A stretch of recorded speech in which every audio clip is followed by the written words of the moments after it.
Hey, weirdos, I'm Ash. And I'm Elena. And this is Morbid.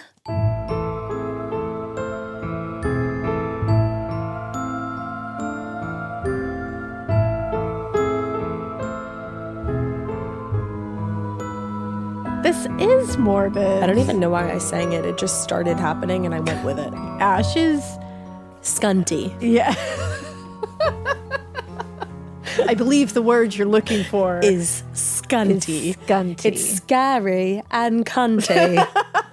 And me and Mikey have determined that she shall remain as such today. Oops, she opened That was the my Diet Diet Coke opening, because that's a scunty behavior. She is in a place of scunt right now. Serving skunt. Truly I don't know. Serving scunt. We did magic this morning, and we did. Why are you laughing? That's the truth. What? She's like, I don't know. We just did magic this morning. There's more to it. There's more. We did magic this morning and we did manifestations. And I manifested self-love and light and abundance. And I'm feeling all of those things. She's feeling abundant. I think because mine went crazy. It did go crazy. And I think it just reignited my scunty soul. It said, baby, party on, playa. I think it's supposed. Is it astrologically? There's some bullshit happening. Chiron's in retrograde. Exactly. I don't know if it's Chiron or Chiron, so means. come at me, bro. But is that good or is that bad? I think that's pretty bad. Oh, okay. Hold that on. makes sense. Let me do a little Google. Do a little goog. I need to get it under wraps. Do a Hold little, on. do a little googie. Yeah, it just went into retrograde. Oh, I'll tell you what it means for you and your astrological sign. Not all of Please you, do. but Capricorns and Geminis. Yeah, let's go. Except the cookies, because that's the only thing you're allowed to do in life. I always accept cookies in reality. Yeah, obviously. So considered an asteroid and a comet, Chiron begins its annual retrograde on July 26th. It will take place as Chiron is positioned in the first zodiac sign of Aries, where it has been since 2018. And it's going to last until the day after your birthday, Elena. Oh.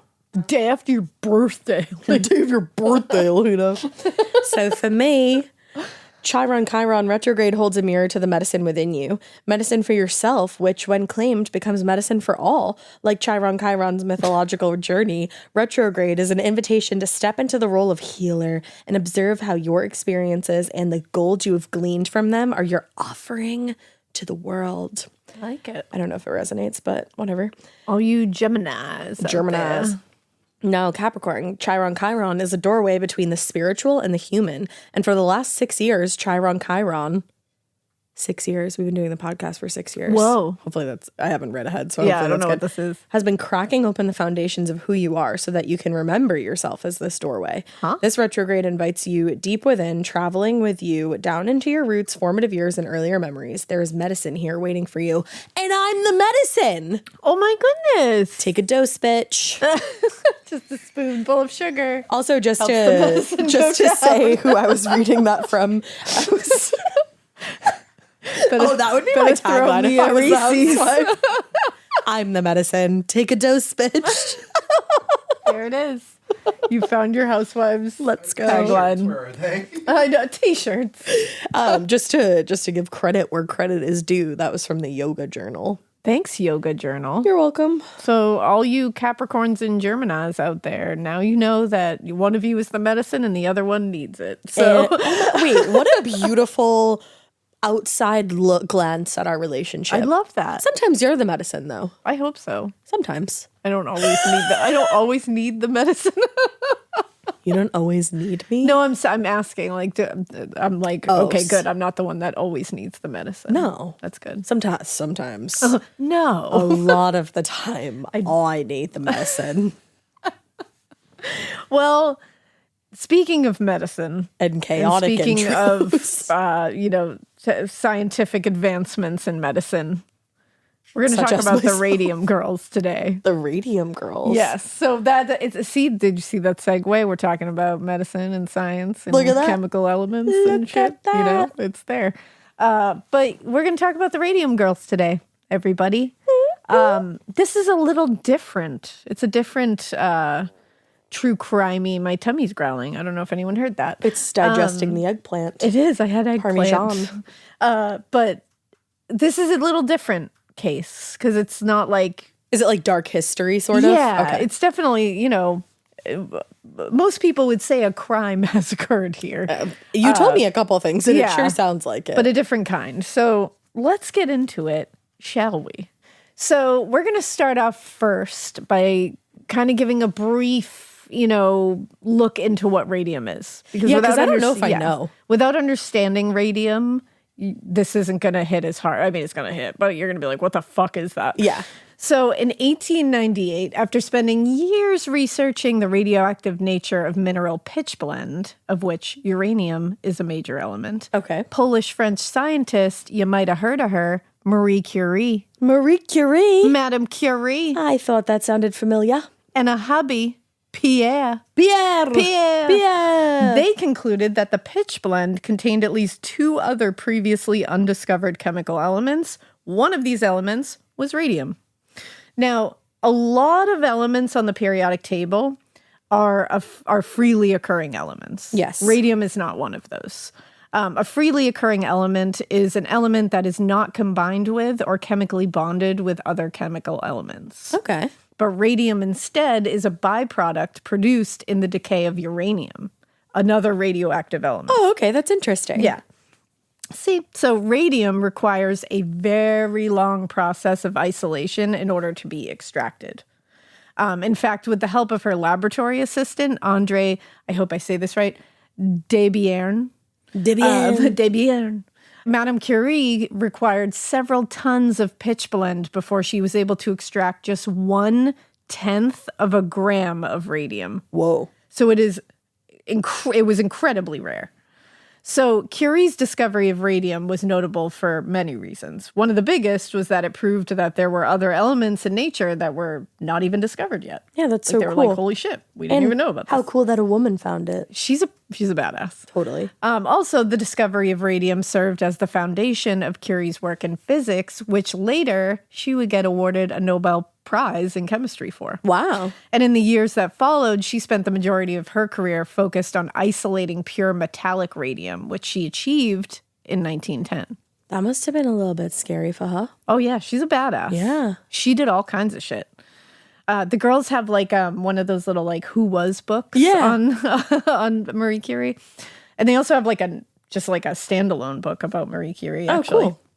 So Marie Curie correctly theorized that among its potential uses, this new element she found could have important and honestly revolutionary applications in medicine. Ah, like There's me. my segue. But the fact remained that it was really difficult and super costly to isolate and extract. It's not like this was easy to do. Right. It was also true that, although not as well established or understood, radium was seriously hazardous and very difficult to handle. For instance, in 1901, this is crazy. In 1901, the Curies gave a fellow scientist a tiny little amount of radium to present at a conference in Paris. Mm-hmm. And before leaving for France, this man it was in a little vial. Yeah. Like a glass vial. So he tucked that vial into an interior pocket of his jacket. And then he exploded. It's sealed. Didn't open up. But the next time he undressed, he noticed a red mark on his stomach that appeared to be worsening in the hours and days that followed. Oh, no. And according to author Kate Moore, she said, quote, "It didn't get bigger, but it seemed somehow to get deeper, as though his body was still exposed to the source of the wound, and the flame was burning him still." Oh, my God. So what that scientist didn't know at the time was that he was experiencing a radiation burn from the tiny amount of radium in the vial that he and the Curies believe was totally safely stored in there. Wow. In fact, one of the other challenges of radium was that it has a relatively short shelf life and begins to break down really quickly, which is no bueno. Yeah. Because it releases alpha, beta, and gamma radiation in the process, which is very damaging to living systems and tissue in unchecked amounts. Okay. So while the glass vial itself might have been safely tucked away in his jacket, the element inside that vial was blasting out radiation waves directly into his skin. Oh my God. And probably like anybody that was even near him. Yeah, other people could have been exposed. Yeah. In this and other cases of minor exposure, and that's minor exposure, the injury appears like a worsening burn, like it keeps getting worse. But the body will heal itself on its own eventually when it's separated from the source. But in more severe cases, or in cases of repeated exposure to this radiation, you can be disfigured or you can die. Wow. Because as we'll see in this case of the Radium Girls, if it gets inside of you, it just keeps pumping out radiation. Yeah. It's like it keeps getting lit and lit and lit. Like it doesn't heal. It won't allow your body to heal itself. Oh, that's so like scary. Minor wounds won't heal themselves. Oh my God. You could get, if you ingest this radium and you scratched your arm, it wouldn't heal. You'd have an open wound. Forever. And that would be it. What the Yeah. fuck?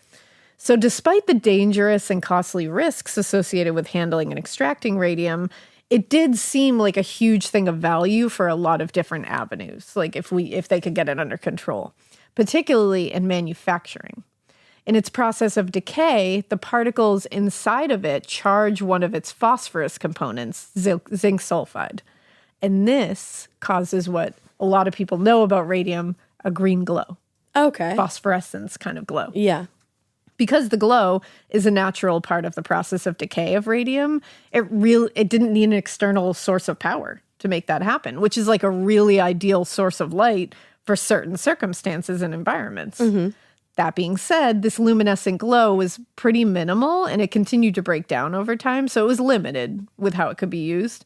But throughout the first decade of the 20th century, several extraction plants were established across the U.S. to like harness the power of radium. Wow. Because they were just like, what is this? Like, What can we do with it fucking this? glows. Like, what do we do with this? Cool. Brah, it glows. Like, we gotta Bruh, do check this out. This is wicked cool. Now, among those enthusiastic about the potential of radium was Dr. Sabin, I think it's Sabin Arnold von Sashaki. Whoa. Who was a chemical scientist who in 1915 developed luminescent paint. Ooh. The paint seemed to be an ideal use for radium since it really didn't require much radium to produce, and it could be used to paint clock and watch faces, instrument panels, and other objects that really required minimal light to be seen in the dark, but it could make certain things glow. So you could like, especially the clock faces, like if you've seen them from like the 50s and stuff, like a clock with like that green glow. Yeah. That's that. Oh, okay. So that same year, Sashaki partnered with Dr. George Willis to establish the Radium Luminous Materials Corporation, which it was aimed at radium extraction and the production of luminescent paint. The next year, the company was renamed the United States Radium Corporation, and the scope of the mission was narrowed to the production and application of the luminescent paint. And factories were then opened in Newark and Orange, New Jersey. So all of a sudden, radium is becoming a thing. Now, in the winter of 1917, a young girl named Catherine Schaub was like many of the girls who would come to work at U.S. Radium. She was intelligent, she was very enthusiastic, and she was driven to achieve great things in her life. Nice. At just 14 years old, wow. she decided to act on a tip about jobs in the paint application department of U.S. Radium. So she quit her job at the department store she was working at, walked into the plant manager's office, and convinced that man to hire her. Hell yeah, girl. Which, like, what a badass. At 14 years old, absolutely. Yeah. Throughout much of the 20th century, factories and manufacturing jobs were honestly among the most reliable sources of employment for working class Americans of all ages, really, particularly those with poor education or limited specialty skills. Sure. Still, the work tended to be like tedious, kind of menial, dangerous. So the jobs were not very coveted. They were just things like everybody can do this. The painting jobs at U.S. Radium, on the other hand, seemed to offer something a little more exciting than the typical factory assembly line job. So what Catherine had said was the work was interesting and of a far higher type than the usual factory job.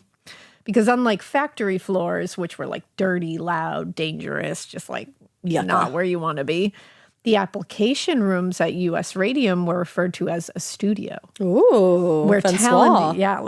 they really knew how to market these jobs. And this was where talented young women with a steady hand and creativity, they worked with an exciting new product called luminescent paint. And at a time when it was being touted as, quote, a wonder element, radium, and selling for $120,000 per gram, which is roughly $3 million in 2024. Blink, blink, blink, Yeah. blink. The opportunity to work with radium was very thrilling. Absolutely. Like, very exciting. Very like, oh my goodness, like glamorous even. Yeah.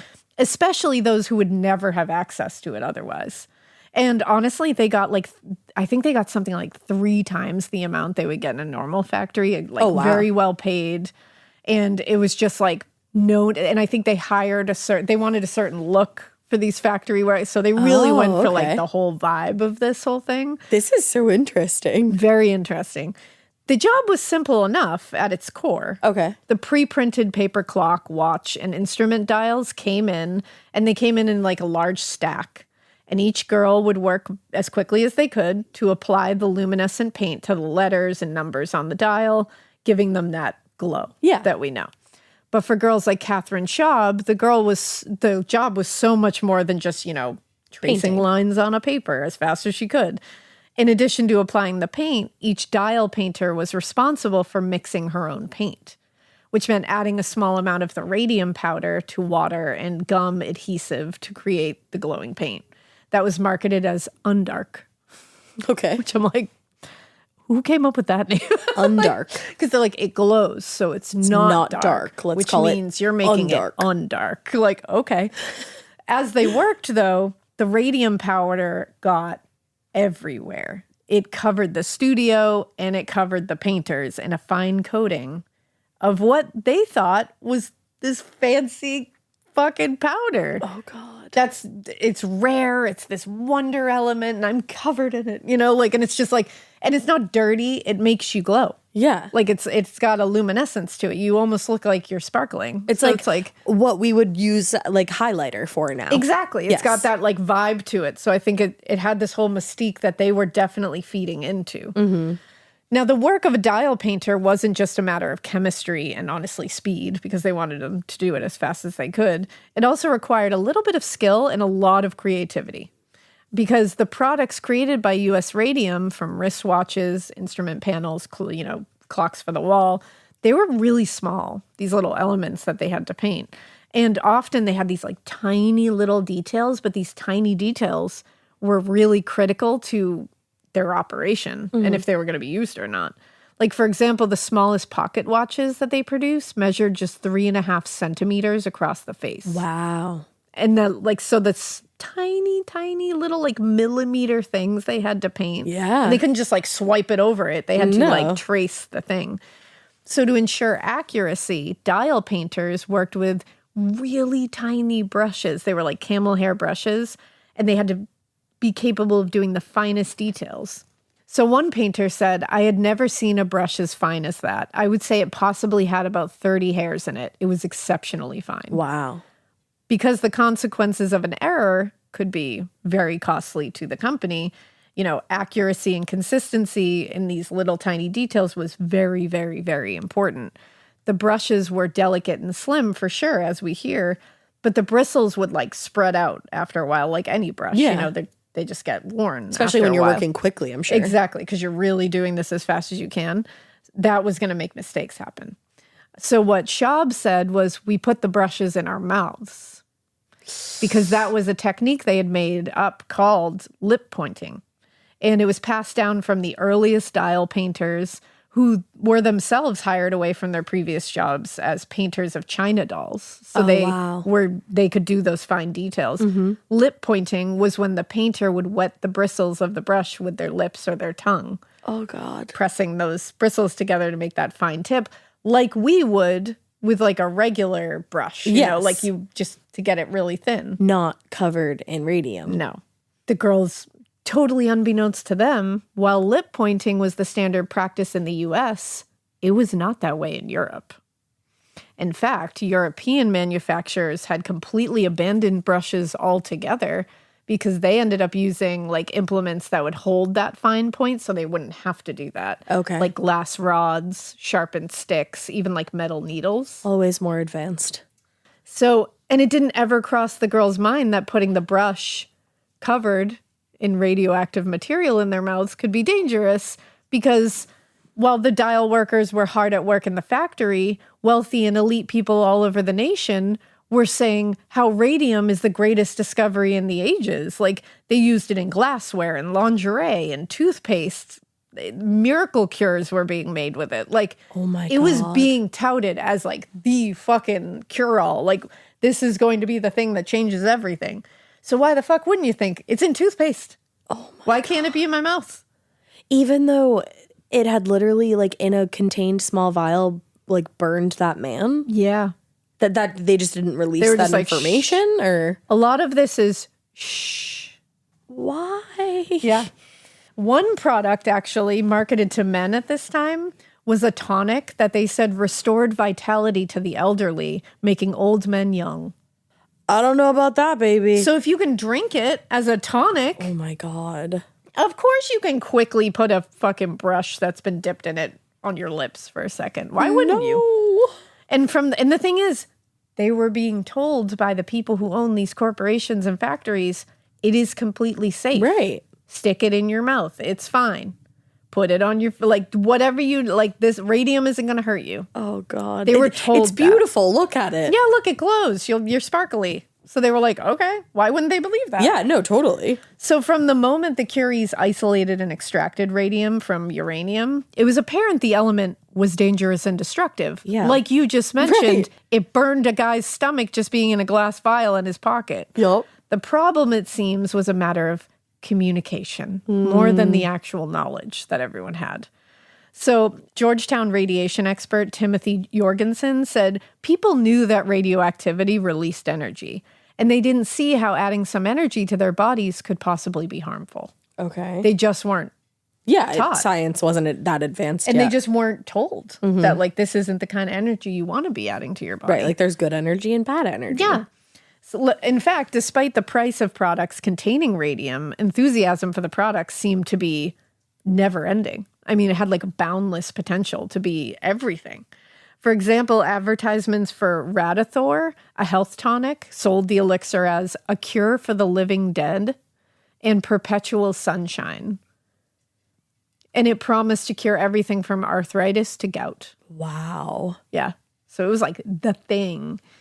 In the public's understanding, or probably better labeled, and Dave said this, which is very true, public misunderstanding. It was a catastrophic misunderstanding by the public because of the people on top. Right. The people on top were causing this misunderstanding That's because they just usually wanted how to that get happens. shit go. Yeah, exactly. The public's misunderstanding of radium seems probably like we're looking at this today in 2024 goggles, being like, oh my God, like, Right. why are you not understanding that radioactivity is bad? But in the early part of the 20th century, when most people's education stopped after grammar school, scientific knowledge was pretty limited, like you said. And as is often the case today, people just keyed in on buzzwords and associated scientific discovery with human progress. And of course, it's going to be unquestionably positive, right? Like, we're all progressing. Yeah. We're evolving. This is great. Technology. And as a result, the public honestly rarely questioned, and we've seen this in a few cases, they rarely questioned whether products containing radium was safe. And they've done that throughout history. That We've still seen. happens, I mean, yeah. look at arsenic eaters. Like, Yep. there's all kinds of times when they're just being led to believe that this is fine by all these companies pushing these products on people. And it's easy to go along with the flow and think that you're being told the truth and not questioning. Mm-hmm. That's why it's important to question. Especially because something has a seemingly desirable outcome. Exactly. That's exactly it. Now, quite the opposite, in fact. They developed a rabid enthusiasm for the fad of consuming radium-based products whenever possible. So it really went the other way. And in the radium dial factories, where the dial painters were in literal constant contact with the powder and paint, enthusiasm for radium was at an all-time high.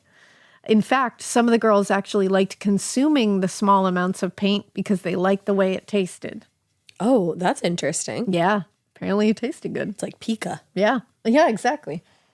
Now, the problem, of course, was that radium was literally anything but safe. It was everything unsafe. Quite the opposite. And although it did have promising applications in medicine, because we are able to harness very unsafe chemicals Yeah. when people know how to do that and make Right. them safe, but by itself, no.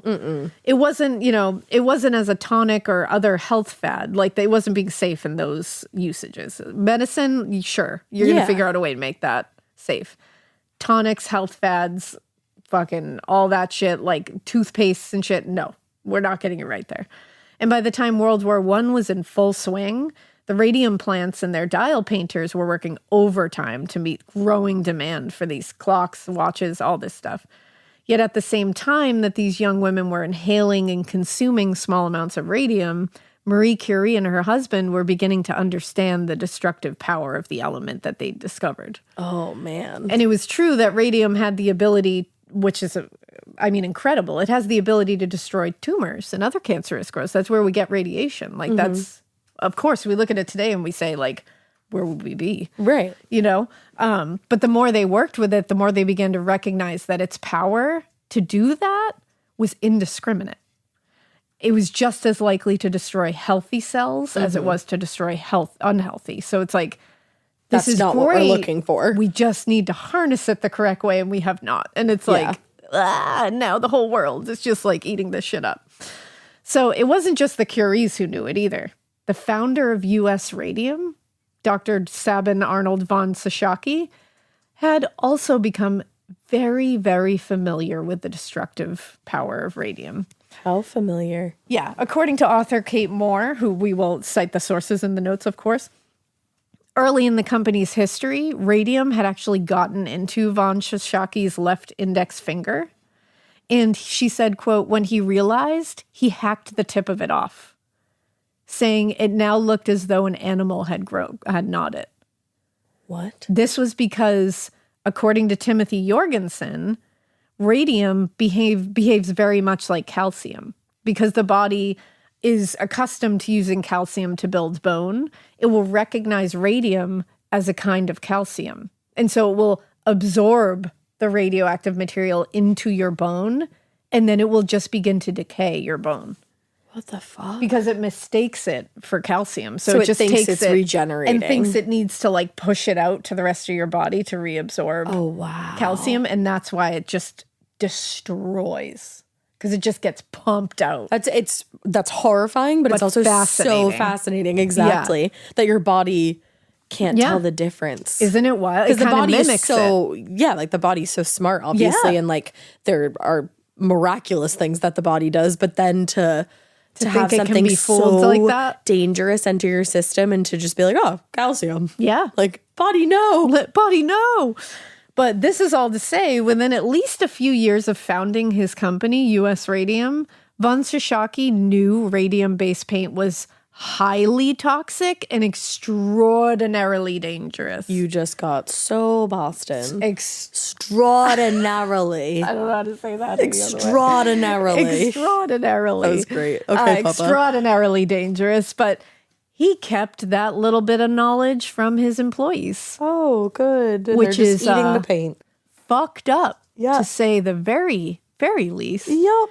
In fact, as soon as most painters were introduced to the lip pointing technique, most inquired as to whether the paint was, in any way harmful. That was everybody's first question. Yeah. They're like, cool that I do this or nah? Because that's the thing, like, it's not that like these girls walked in there and were just like, chemicals? Sure, I'll just eat it. Like they asked the people in charge, the people who should be telling them whether these things are dangerous. Right. And these people, all their managers would say, go for it. It's completely safe. And knowing it wasn't. Knowing how bad it was. Now, within a few years, many dial painters in the New Jersey factories had actually become like local celebrities. Like this was a glamorous thing. That's so crazy. Isn't that wild? Yes. Because unlike traditional factory workers, like I was saying before, they had kind of a vibe they were going for. They had a look. They were young, attractive. And those that earned a decent wage were often happy to spend at least some of that money to, look good. They were getting the latest fashion. So they were always looked at as these glamazons that just like work in this studio painting with luminescent paint, and they always come out covered, like it was like this whole vibe.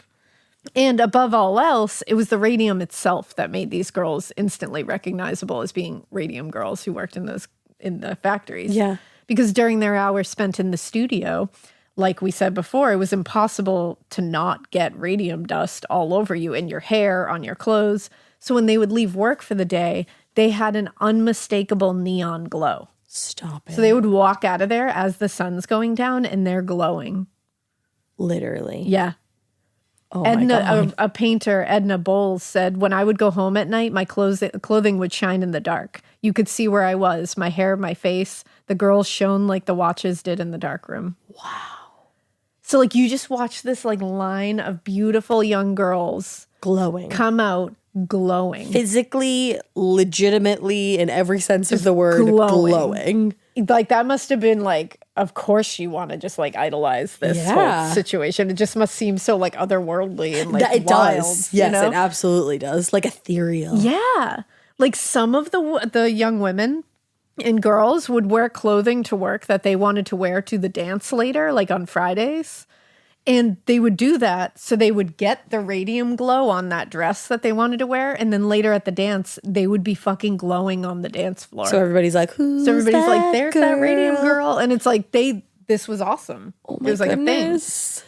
But not everyone was as enthusiastic about the job or the effects of working with the paint. Okay. According to Moore, some found the paint made them sick. One woman even got sores on her mouth after just a month of working there.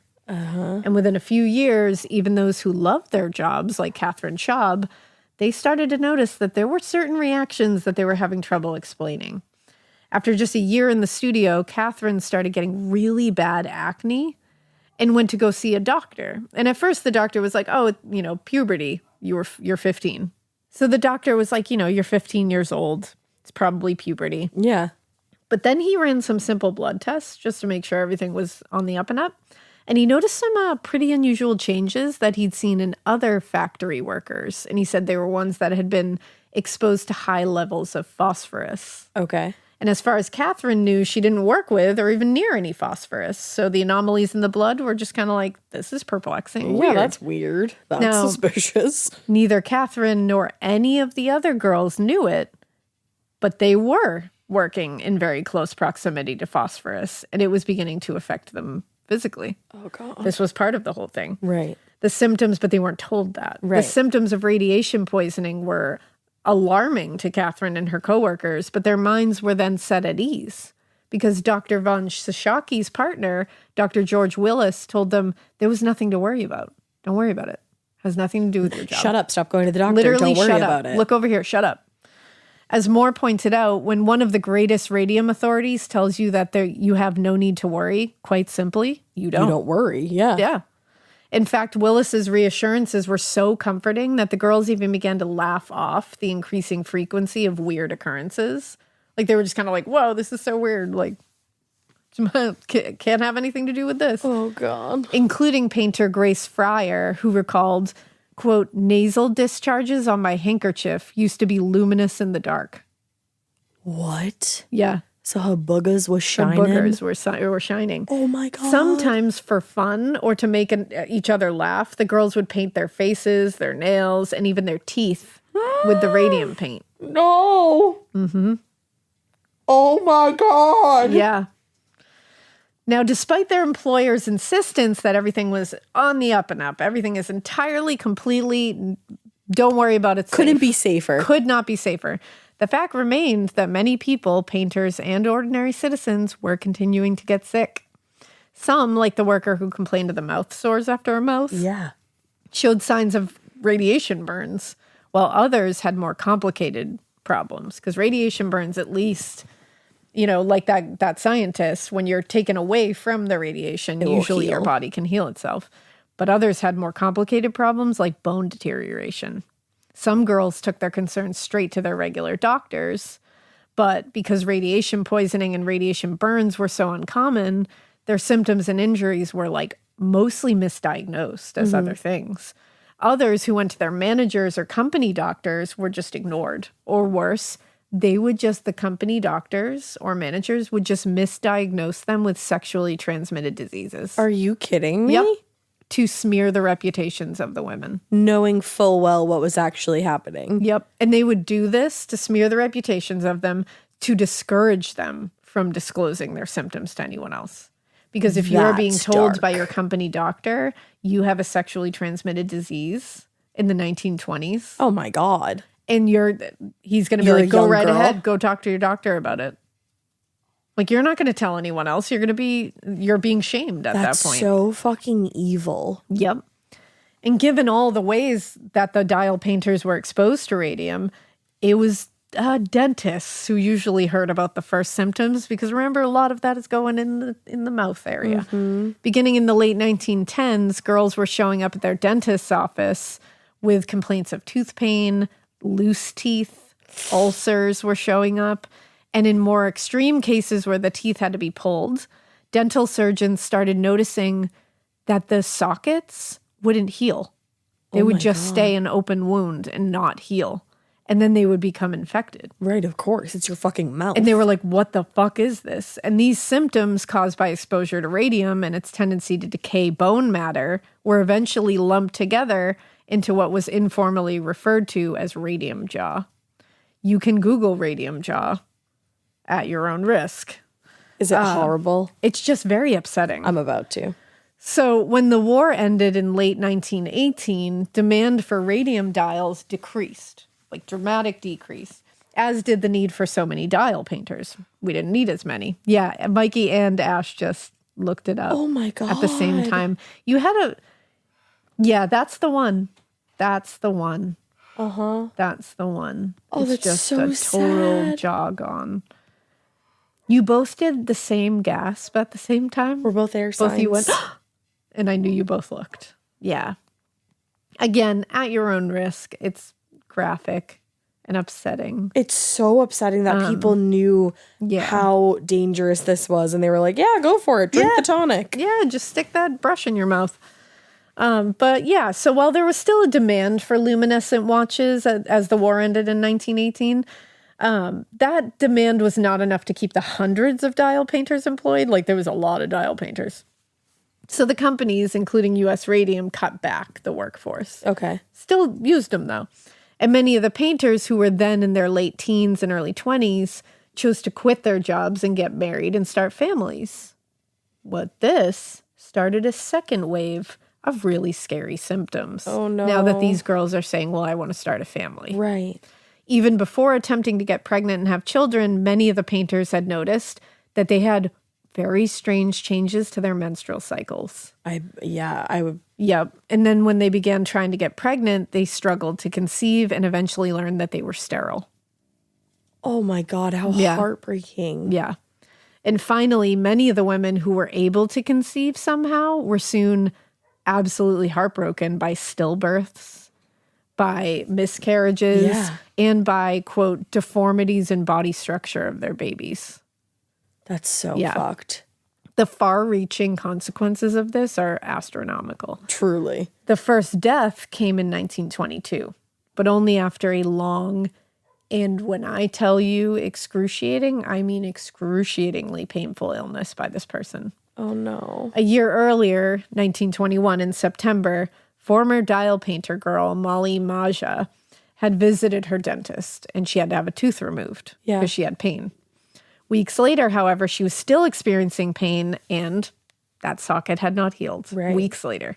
So she went back to the dentist, who diagnosed her with pyorrhea, which is an inflammatory disease of the gums. Okay. And started treating her for that. Weeks later, however, it got worse, and so had her intense lower jaw pain. To everyone around her, it was very clear she was in terrible pain, as her teeth were literally slowly and visibly rotting in her jaw. Oh, God. For no reason at all, like, that everybody could see. But the doctor could not figure out why this was happening. That must have been so terrifying for her to suddenly start experiencing that, and then have your doctor have no fucking idea why. And no way to stop it.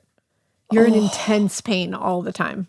And you're just this young girl. Yeah. Like, so yeah, as far as her dentist, Dr. Joseph Neff, could tell, he said it was almost like something was attacking her from the inside, but he couldn't tell what. Yep. And whatever was affecting Molly's teeth soon spread to her jaw and caused necrosis. Molly's teeth and jaw were literally rotting. And in fact, at one point, and this is very graphic, just so you know, at one point, the dentist literally used his fingers to literally pull pieces of her jaw out because it just crumbled like dust in his hands. Yeah. Oh. Like open wounds in her mouth. Oh my God. And he just essentially scooped her jaw out with his hands unintentionally, but and it like, just crumbled to dust. In feel her your hands. jaw. Like feel how like thick and dense your jaw is. I mean, your mandible is made to crush and to withstand some pressure. Like think about that. Like you're supposed to be able to like really gnaw down on things and use it as like a. And he just scooped it. It just turned to dust. Because that's what it does. It destroys the cells. And then you're just disfigured. Oh, yeah. But beyond the unbearable physical pain she experienced, the rapid decay of her mouth was accompanied also, and this is just so upsetting, by a very noticeable odor of literal decay. Yeah, like of rotting course. Flesh and bone. Think about like you have like a cavity and you're like, oh, fuck, I got to brush my teeth extra. Yes. But hers is literally rotting. Like a whole side of her face. Death, yeah. Essentially. And then her gums too, everything. So she had this intense embarrassment that made her not want to be even around people. And out of ideas, her dentist visited the radium plant and asked for the ingredients in the compound, just hoping to clue in on her problem.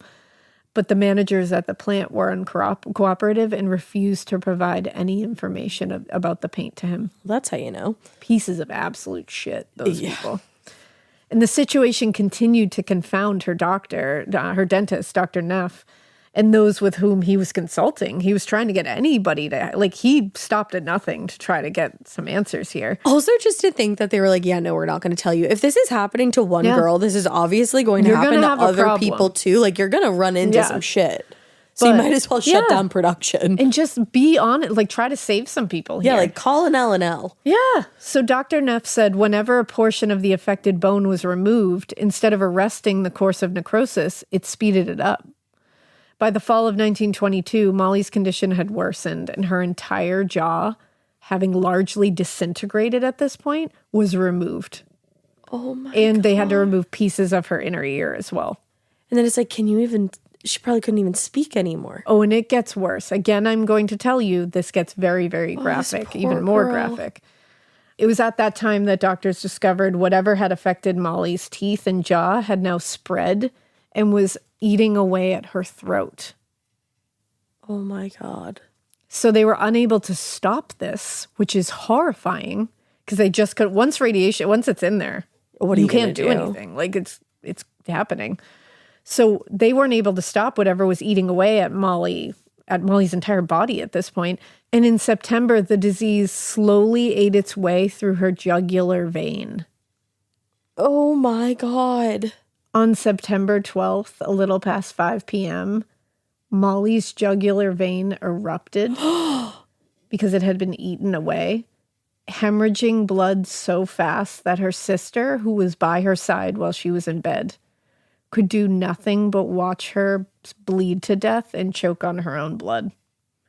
It was literally a river of blood pouring from her mouth, and she just choked to death on her own blood. That's literally like something out of a horror movie. She drowned in her own blood. Oh my God. Yeah. Like, that is one of the most horrific things I have ever heard. 100%. Just this young girl, her body just gets eaten by... They're all like in their early 20s, sometimes late teens. Like, they're young. Oh my God. And yeah. And her poor family to watch that happen. And her doctor, like, obviously you're a doctor. You feel a responsibility to help somebody. And this man did everything he could. Yeah. He just couldn't do anything. They just threw up roadblocks to him and let Molly die. And at that point, no it's answers. Like, even if they had found out what was causing it, like, how can you stop that? Yeah. You can't. You can't. Not that I know of, right? You can't.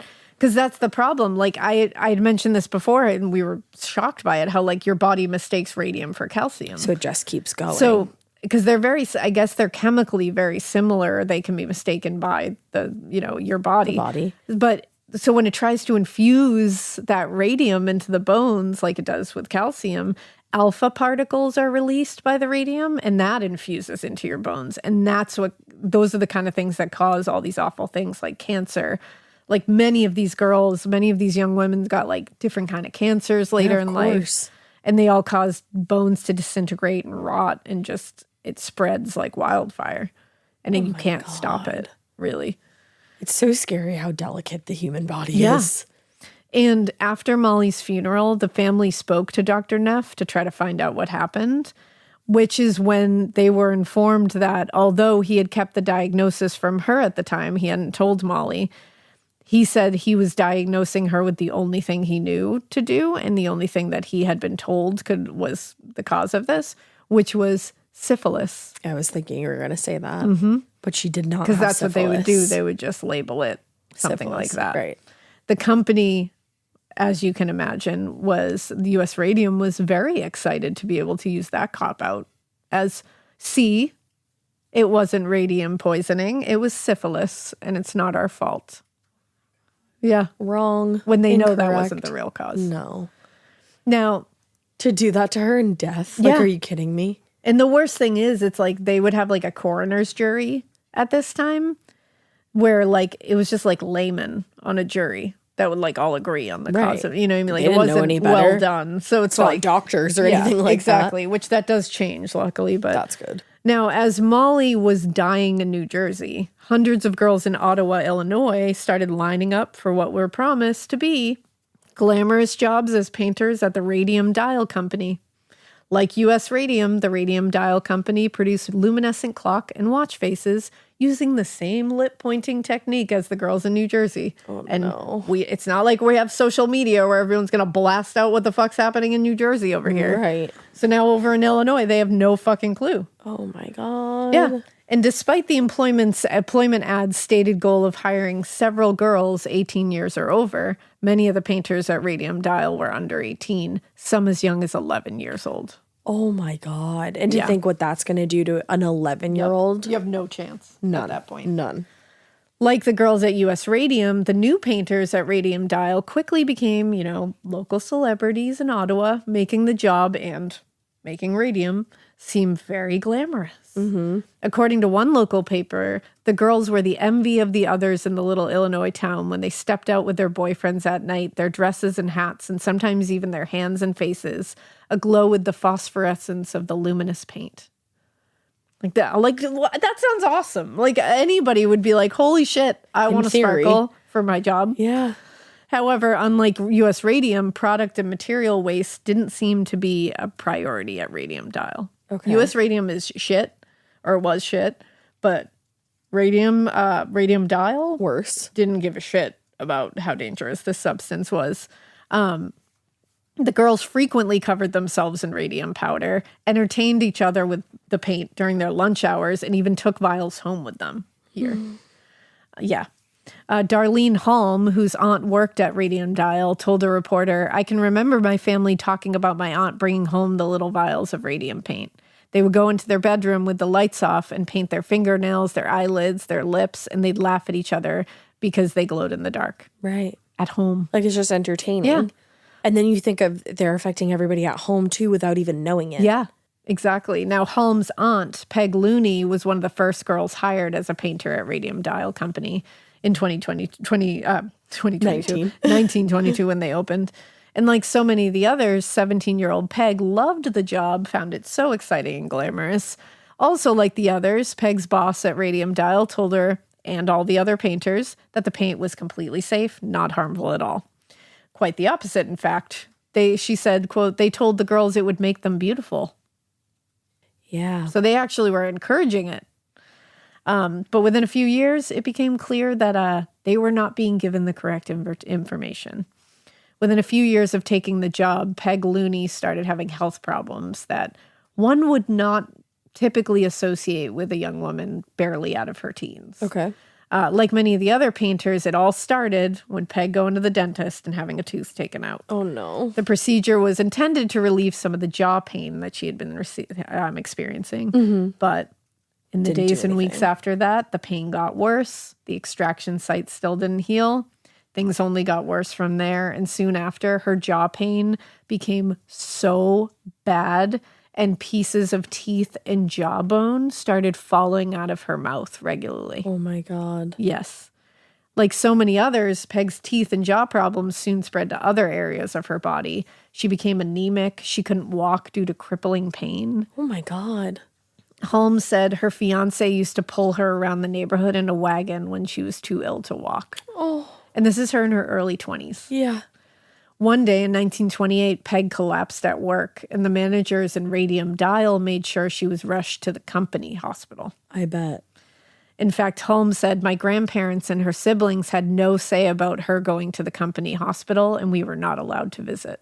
What the fuck? Just the fact that there was company hospitals Yep. is even terrifying. Yeah. They were told she had diphtheria and was quarantined. What? Peg Looney died in the Radium Dial Hospital at just 24 years old. 24. And her parents didn't even get to go They didn't get to see her. And according to her niece, the Radium Dial Company insisted that Peg be buried right away and started making preparations. Yeah, I bet. But by then, the family was very suspicious that the company might be trying to hide something. Mm-hmm. So one of them, badasses that they are, they intervened and insisted the family be allowed to give Peg a Catholic burial. Yeah. And the company relented and even agreed to allow to have an autopsy performed in the presence of Looney's doctor. But when the doctor arrived at the scheduled time, they said, oh, the autopsy's already been completed. Oh, They crazy. didn't find anything. It was just diphtheria. Oh, yeah, totally. Yep. I bet. Yeah. Like- Sure. This is so fucking shady as fuck. Big companies usually are. Yep. Peg was just the first of many Radium Dial painters to become ill with mysterious illnesses, and the company just kept attempting to minimize them or cover them up. In 1925, another painter, Catherine Donahue, also started feeling sick and experiencing incredible pain in her hip that actually caused a limp. And in 1931, Radium Dial fired Donahue because, quote, my limping was causing much talk. She told a reporter that in 1938. Her story was like so many others. Her pain soon spread. Parts of her jaw started falling out of her fucking head, and she eventually became bedridden and unable to walk.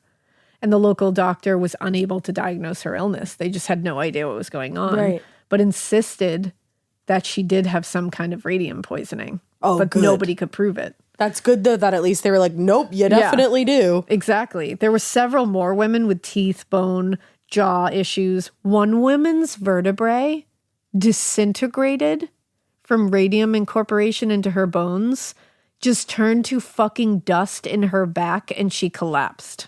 Her vertebrae? Her vertebrae turned to dust in her body. Poof. Oh my. That's your whole ass spine being compromised by poof, turning to dust. And you'll never, ever Never be the get same that. after Yeah. that. Now, back in New Jersey, the deaths of Molly Maja and growing number of illnesses among the dial painters set off a wave of speculation that the cause might be related to the radium paint, finally. Yeah. A former painter, Quinta McDonald, said, many of the girls I knew and had worked with in the plant began to die off alarmingly fast.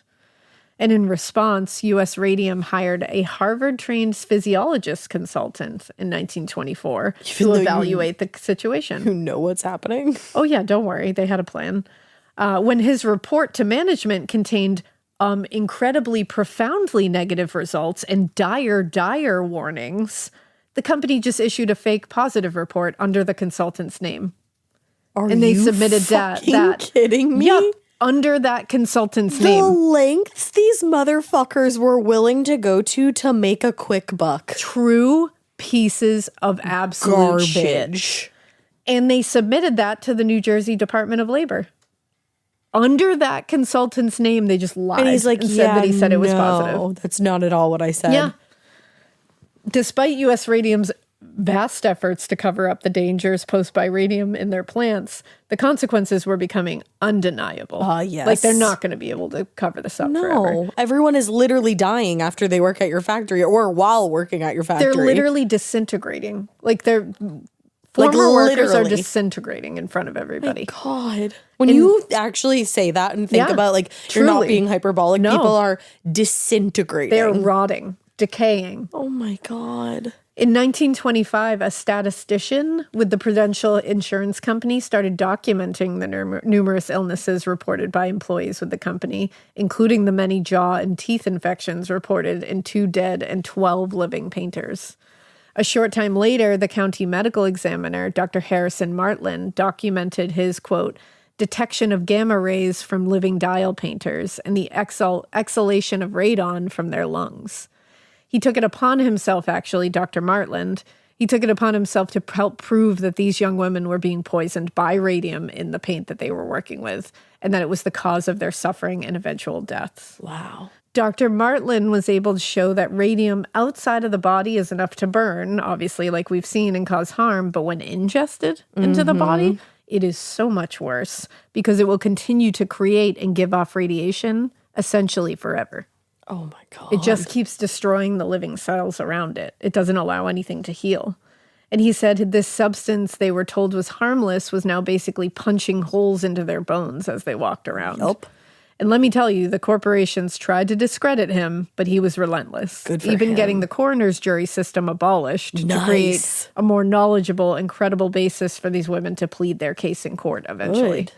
Before the year was over, there was another death. This time it was the sister of one of the U.S. radium dial painters whose sole contact with radium was sharing a bed with her. That's it? Her sister. Are you serious? Sharing a bed with her, and she died. Nothing happened to the sister who was working there? She was also going through it. Oh my But just God. sharing a bed with her, she never had direct contact with radium. Was enough to... To kill her. Oh. Due to the growing number of problems with the staff and the decline in demand for the product, in 1926, U.S. Radium ceased production and closed the plants in New Jersey and moved their entire operation to New York. But by then, the damage had been done, and it was becoming unavoidable. The previous year, former dial painter Grace Fryer was one of those who the medical examiner had detected radiation in and connected that to her mysterious illnesses that were cropping up. And she wanted answers. She wasn't going to stay quiet. Yeah. Not just for herself, but she said, but for her friends who had become ill and sometimes died. Yeah. Dr. Harrison Martland had confirmed that their illnesses had something to do with their jobs, but whether or not there was any negligence involved was something he couldn't prove by himself. Right. Grace, on the other hand, had begun to suspect that her bosses at U.S. Radium had actually known a great deal more than they had let on and were going to great lengths to cover it up. Yeah. In fact, when she was first informed that she was sick, Grace recalled a day early in her job at the plant where Von Sashaki had explicitly told her not to put the brush in her mouth because it would make her sick. Okay. So for however long, totally fine, everything's great, don't worry about it, safe as can be, And then nothing will don't do happen to that. you. Stick it in there, it's fine, ba ba ba. And then right as she gets sick, he's like, you shouldn't put that in your mouth. It's like, why has it been fine up until this point, sir?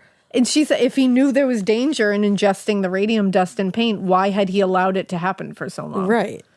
So a few months later, Grace asked Von Sashaki that very question. But aside from ashamedly muttering something about how he'd warned other members of the corporation of the risk, he offered no explanation. Wow. So she literally was like, why did you let everybody do that if you've known that? And he was like, I tried to tell them, money, I think. but yeah.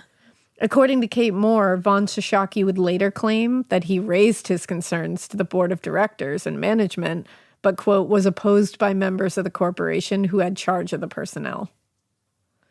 Sure. So no matter what way you shake it out, assholes. Either way, All you the way work at a around. shitty company.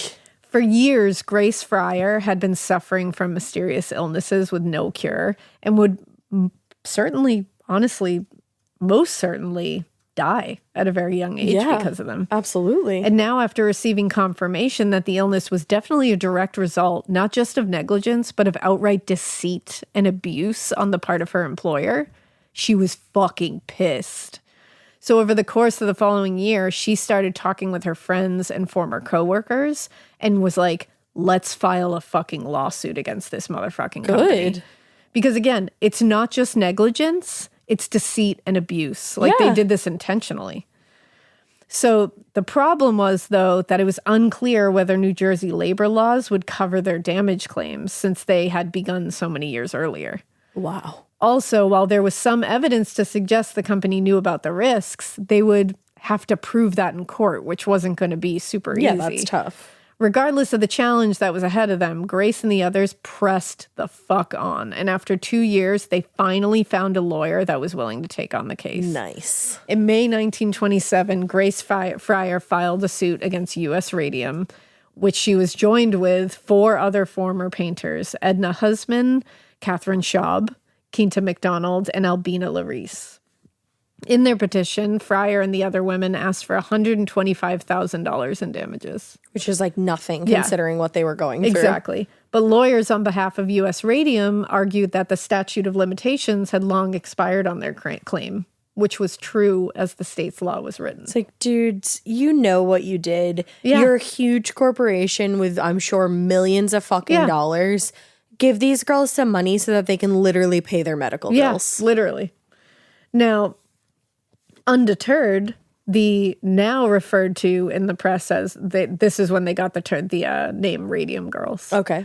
So the Radium Girls petitioned the New Jersey Supreme Court to expand the statute of limitation for workplace negligent claims, arguing, quote, the harmful effect of radioactive substances on workers may set in from 1 to 18 years after exposure to that substance. Wow, it can take that long. Mm-hmm. So that's why that statute of limitations is bullshit. So by the time the court date arrived in January 1928, 2 of the women had become bedridden. Oh. Grace was unable to walk and required a back brace in order to sit up. She was one of the ones whose like vertebrae had like basically disintegrated. And, quote, none could raise their arms to even take the oath. None of them. That's how sick they were. None of them could even raise an arm like this. Oh my God. Mm-hmm.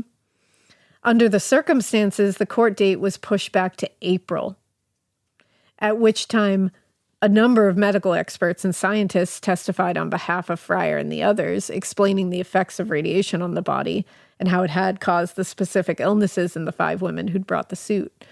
Despite all this, and despite the absolute urgency and the fact that 2 of them are now bedridden and none of them can even raise their hand to take the oath, like their health is frail is not even the word. Rapidly deteriorating. Yeah. Lawyers for U.S. Radium successfully petitioned to have the case postponed until September. You want to know why? Because they were hoping these girls Is everybody would die. ready? Nope. I want everyone to hold on for this answer. They wanted to postpone this case to September because, quote, several U.S. radium witnesses are vacationing in Europe. That checks. So these women are actively dying, and they want to move it further out so that these fucking pieces of shit can finish vacationing in Europe. We don't want to mess up their vacations. Who profited off all of the work that these girls did and are now suffering from. Wow. Wow. Wow. Wow. I'm so mad right now. Yeah. Oh my God. Yeah. What?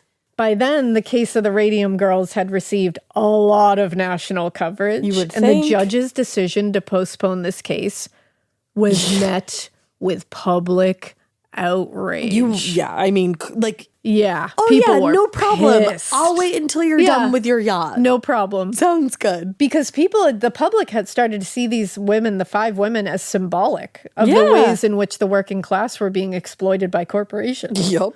Not only that, but people are buying these products. Yeah, these so they're clocks, like, I and they're want to like, see justice here. right. Given the interest in the story, Fryer and the others used the opportunity to plead their case to the public and granted interviews in which they told their story. Good. Fryer told a reporter, I have had 19 operations, but my doctors tell me there is no hope. Oh my God. In each interview, Grace gave details about her illness and how the negligence and recklessness of U.S. Radium had affected her life and was going to end her life. She said, the worst part of the whole thing is that I don't dare do much with my hands for fear of being scratched. The least scratch will not heal because of the radium. So she can't even do anything because she's so worried about getting a tiny scratch. Because then if that gets won't ever infected, heal. she's done. By late May, 3 more former painters had joined the suit. Good. Amazing. And we're now pushing to have the trial moved up, arguing that the plaintiffs might fucking die before the case was called in September. So sorry that you're busy on your fucking European vacation, But I might not my last literal till then. life depends on this. Just days later, Vice Chancellor John Backus ruled that the statute of limitations was not applicable in this case, and the suit should be allowed to move forward quickly. Good. He said, my own opinion is that the statute of limitations did not run from the time the girls took this poison into their systems, but from the time of the injury. And in my opinion, the statute of limitation does not apply until the period of injury ends. Great. Which, like, hell yeah. Backus's opinion didn't end with his opinions on the statute alone. He also addressed the trial delay. Rather than continue waiting on the case, which would be likely held to previous standards, Backus suggested, you know what, girlies? Why don't you drop this existing case, file a new one? File that new one that's going to be held to the new shit. Nice. So file another one, drop this, like get out of there. Among other things, a new case would have been aided significantly by the information that had come to light during the review of the statute of limitations, including the fact that managers at the U.S. Radium Corporation had, quote, in setting up the plea of the statute of limitations, essentially confessed that they had been guilty of the wrongs of which the defendants claimed. Yeah. We're So it's guilty. like- It's just that time's run out. And now you can use this. Yeah. Because guess what, baby? That statute of limitations doesn't exist anymore, but your statements do. Yup. Still let's there. go. Still there. While the courts and lawyers for both sides fought in court, the victims continued their campaign to keep the story in the press. They wanted people to keep hearing about this. A few days after the limitations ruling was made, Catherine Schaub made a surprising offer to the doctors and scientists studying the effects of radium poisoning. Now, Grace Fryer, I'll tell you the offer, don't worry, but Grace Fryer had previously offered her body for study after her death. Wow. She had said, when I die, you can take it to study for radium poisoning. But as one doctor put it, that we examine her body after death would not do so much for medical science as a living specimen. Okay. They're like, that's great, like wonderful. Like, Thank you. Absolutely. But like, it's not going to do what we need it to do, essentially. And given that, Catherine Schaub offered herself as a living specimen. What? Telling reporters, I am willing, with my fullest confidence in the doctors, to undergo experiments that may save the other girls. Wow. Catherine I just got chilled. motherfucking Schaub. I just got have a whole chills. Yeah, I have goosebumps all the way up my arms right my now. legs have goosebumps Like even. Catherine Schaub. Wow, what an incredible human. Yeah. Not even knowing yeah. what No these idea what experiments could could do to happen. her, but if they were going to save Yeah. one of her friends or Just- somebody who had gone through what she had. Exactly. That's amazing. Now, between Backus's ruling in the statute case and the ongoing and very much intensifying public support of the victims, officials from U.S. Radium saw that the wind was not blowing in their favor here, Yeah. and the odds were definitely not in their favor. The wind was not blowing No. through the sails of their European sailboats no longer. With just days to go before the start of the new trial, lawyers for U.S. Radium reached out to Grace and the other women with a settlement offer. Yeah, how much? In exchange for dropping the lawsuit, they offered a $10,000 lump sum payment and $600 a year for the rest of their lives. That I would say, suck my dick. Now, like we just, as Ash just said so eloquently, the settlement was hardly what had been asked for in the lawsuit. Yeah. But given that none of them were likely to live much longer, Oh my which is very God. upsetting, all 5 agreed it would be better to get some resolution than to die with no one being held accountable. And to spend the rest of their lives fighting this. That's Unfortunately, completely understandable. by settling out of court, U.S. Radium had no obligation to take responsibility for or even acknowledge their role in any of this. Wow. In response to the settlement, U.S. Radium's president, Clarence Lee, gave a statement to the press in which he said, We unfortunately gave work to a great many people who were physically unfit to procure employment in other lines of industry. Cripples and persons similarly incapacitated were engaged.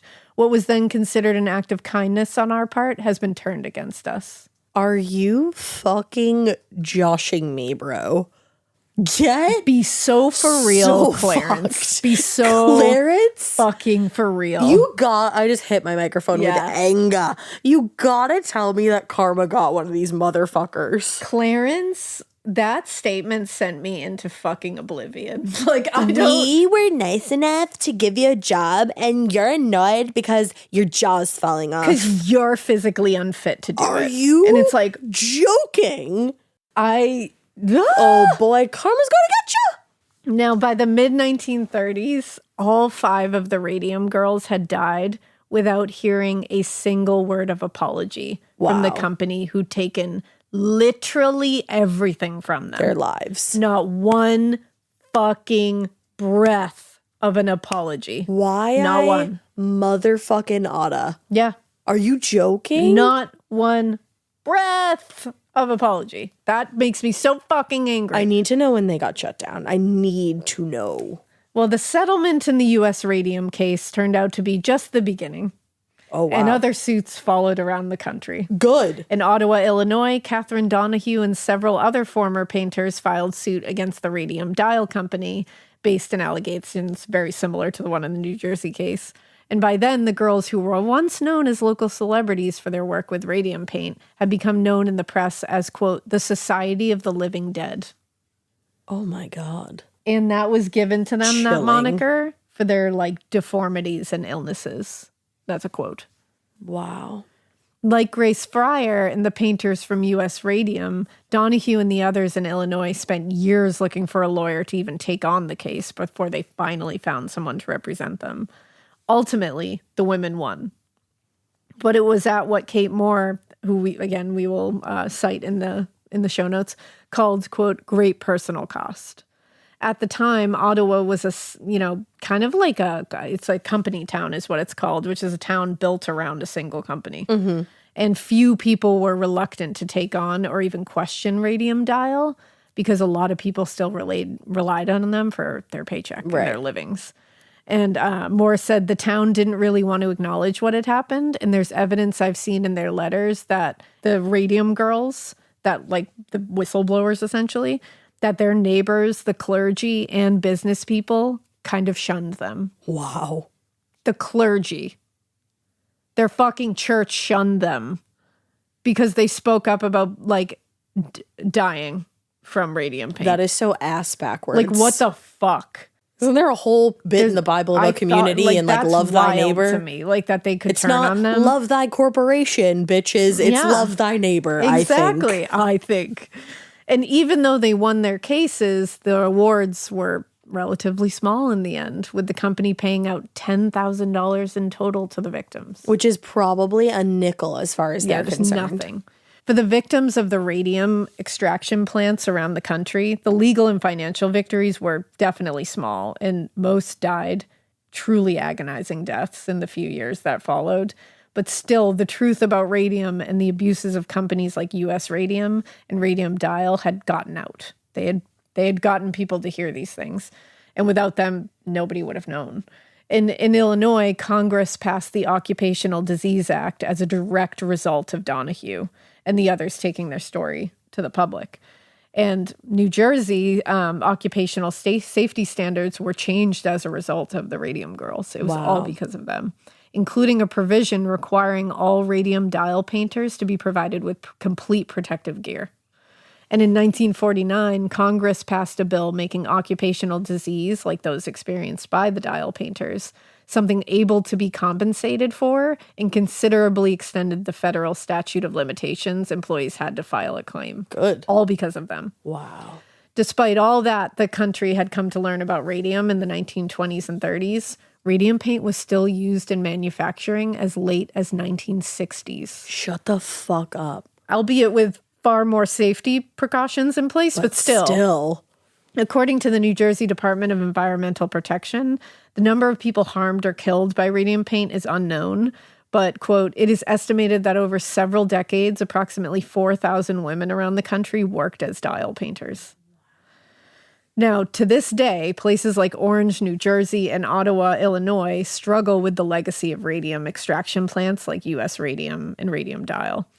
Decades later, large sections of land on which the factories were sitting. Oh, I didn't even think of that. They've been deemed Superfund sites, which is a place where hazardous materials were carelessly produced or stored or dumped. I didn't even think of that. Wow. I didn't either. And in many cases, the toxins that were produced on Superfund sites seep into the groundwater and spread and contaminate other natural resources, which put residents at risk for cancer, other maladies. Who knows? Somebody get Aaron Brockovich up in here. That's all I could think of. Oh my God. That's all I could think of. I love that movie. I do too. For decades following their deaths, the story of the Radium Girls has found its way back to the public eye many times over through like books, plays, other cultural productions. But unfortunately, the companies responsible for those deaths were never truly held accountable. Motherfuckers. And the contributions of the women themselves has vastly gone overlooked. Yeah. In the long run, like if you really look at it. But finally, in the summer of 2021... You're joking. Yeah. Senators in New Jersey, Connecticut, and Illinois put forth a bill to formally recognize the lives and sacrifices made by these women. Good. New Jersey Senator Bob Menendez told the press, a century after the first Radium Girls started working in factories in New Jersey, Connecticut, and Illinois, we stand today to recognize their plight and the contributions of these courageous women to modern workplace safety standards. And Senator Richard Blumenthal of Connecticut echoed that sentiment. Mm-hmm. He said, this resolution honors the Radium Girls' determined, relentless fight for justice throughout the 20th century. After being deceived and misled about the risks of their health and safety, hundreds of workers suffered mysterious health complications and even died. The Radium Girls' effort to hold corporations accountable for their callous, uncaring treatment of their employees paved the way for future workplace safety standards, saving the lives of countless others. We honor their memory by continuing to fight for the safety and rights of workers everywhere. That's incredible. And that is the story of the Radium Girls. It's just so crazy that this is like, I had heard of this before, but only from you, I'm pretty sure. Like, that's something we should learn about in school. Absolutely. Like, I didn't learn about them in school. No, and I feel like we should. Yeah. That would make chemistry a whole lot more interesting, let me tell you. That's what I'm saying. Wow. And just like the sacrifice that they made. It's an unbelievable story. Like, it is. Because you just can't believe it was the book that I reference many times by Kate Moore is called The Radium Girls. Mm-hmm. It's a phenomenal book. I highly suggest it. Go get it. Like, it's really, really I think we fascinating. Have it. Yeah, I think we have it up here actually somewhere. It's a phenomenal book. It's so sad, fascinating. There's a movie infuriating. Too, yeah, there is a Radium Girls movie. I want to watch it now. Yeah, I'm telling you, the story is just, the further you get into it, the more it will anger you. It will make you sad.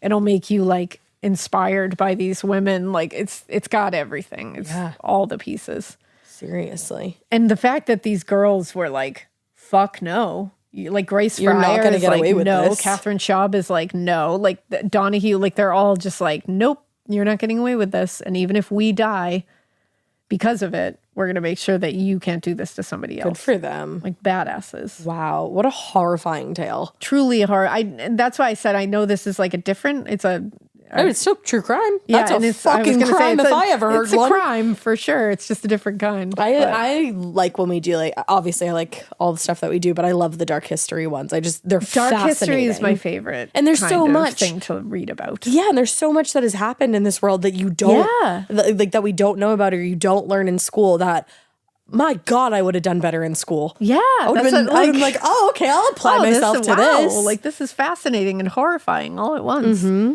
But yeah, and I think I want to say the last Radium Girl, when I was reading about it, she died which I was shocked by. Like one of the ones who was like in the factories was like 104. Whoa. Yeah, she lived like very long. Which but did she have effects? I'm not sure about her. It was back in like, I want to say like 2014 or and it's something. crazy that like away. Some people had effects and some didn't. And then knowing that you worked in a plant like that, and then watching women that you worked with, and then you're just sitting there, I'm sure, wondering, when is this going to happen to me? Yeah. Like, when is my tooth going to fall out? And then the rest is just done. Like I just saw, I on TikTok, I saw Bunny there. We love Bunny. Our girl Which Bunny. also she shouted us out on her She did, TikTok, and it and was I shat awesome. myself, essentially. She was talking about how they found like a small aneurysm yeah. in her carotid artery. But she and had a luckily second she's opinion, okay. and they don't think it is. But she described it, and perfectly how I think these girls must have felt. She described it as walking around with a grenade in her head. Yeah. And that's exactly, like that hit for me because I was reading this at the same time, and I was like, these girls must have walked around seeing what's happening, like you said, to all their coworkers and friends, and feeling like they're walking around with a grenade inside of them. Yep. That's just when is it going to explode? Yep. When is it going to happen? No, that's, oh my God. And kind of minor tooth pain, you're probably like, oh my God, like this is happening. or, Like anything. You know, like when you hear about something and you're like, do I feel that? Yes. Like phantom pain? You'll hear about like an aneurysm, or you hear about like a brain tumor, and all of a sudden you get a small headache or something, and you're like, oh my God, is this that? Wow. Yeah. It's a wild, What wild a story. tale, Elena. Jesus. Thank you.